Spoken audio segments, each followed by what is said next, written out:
Good morning, everybody. Mike Vaki, Princetontrader.com here for ntmarkets.com with your Jobs Friday morning pre-market webcast. Okay, daily chart of the ES, and apologies about yesterday.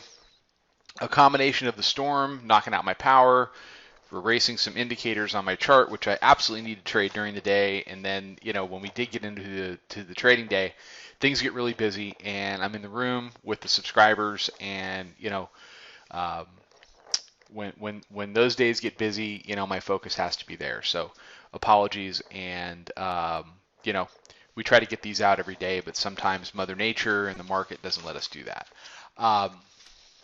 What's the setup for this morning? We've got jobs. Here's what I'm seeing. We're climbing up this 9-day simple moving average. It marked the low yesterday, 71.5.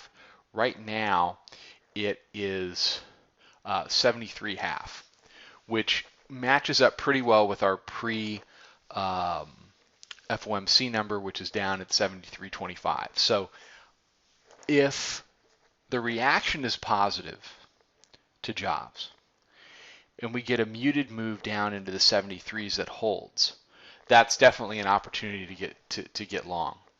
I would make it prove to you, that it wants to be support. And for those of you that haven't followed me for a long time, if you follow me for any period of time, you know what I'm about to say. Don't game jobs. Don't game jobs. You don't have enough knowledge, enough expertise, and enough information at your disposal in order to be able to place a trade, anticipatorily place a trade on the ultimate reaction to the jobs report. We just don't. No individual trader does. And the best way to handle large reports like this is to get out of the way, wait for the reaction, find the range, the upside of the range and the downside of the range, and see which side breaks. And that's what we had on Wednesday with non-farm I got jobs on the brain with FOMC. You had 73.25 before the number. It traded down. We traded up to the top of the range, was around 78, and then we finally broke through 78, and we were able to move higher.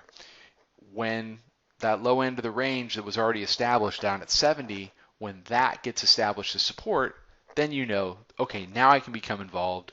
Things have calmed down, all the jumping around has stopped, and I can find a trade that I can actually trade. Okay? Trading the market should not be like playing Xbox One.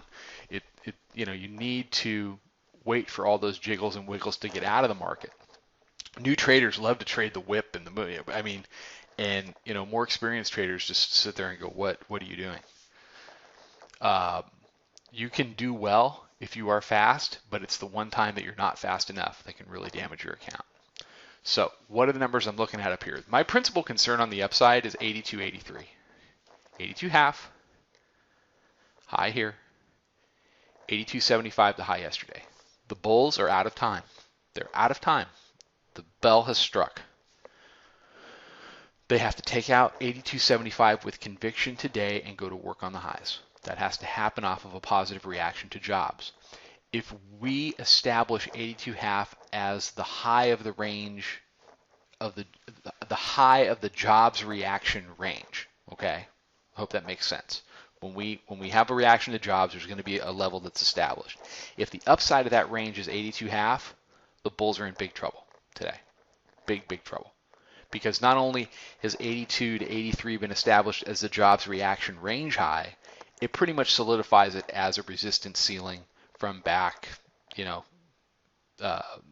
last week, based on the last, 7 to 10 sessions. That they can't get through 82.5. That will embolden the bears, and then you see a push back towards 57.80, which is the middle band. Now, last thing. If the reaction is incredibly negative, I was looking at 1840 as a reaction low area earlier in the week. We did 1844. If for some reason we just completely dump out here, if it's the worst jobs report we've seen in a long time, or whatever the report is, doesn't really matter. If the reaction is the worst we've seen in a long time, I would be looking then at a situation where the bears get ahead of themselves, and you can find matching lows in the 44 area. And if those lows hold, then that's an opportunity to buy. That also goes for the fact if it's negative and we bleed out all day, if we get down to 44 today, it will be too much too fast, and likely you can get a little bit of a bounce off of it. Maybe not a bounce you can hold because you don't know what's going to happen Sunday night into Monday, but you have to be looking at this 44 on the down. Okay, I hope that helps. Follow me on Twitter at Princetontrader. Come check out the website. Come check out the chat room, because that's where me and Spring Hill Jack and all the guys, that's where we are during the day, and we would love to meet you, and we'd love to help you with your trading. Okay, take care. Have a fantastic weekend. I'll be out Monday morning with another webcast. Trade them well.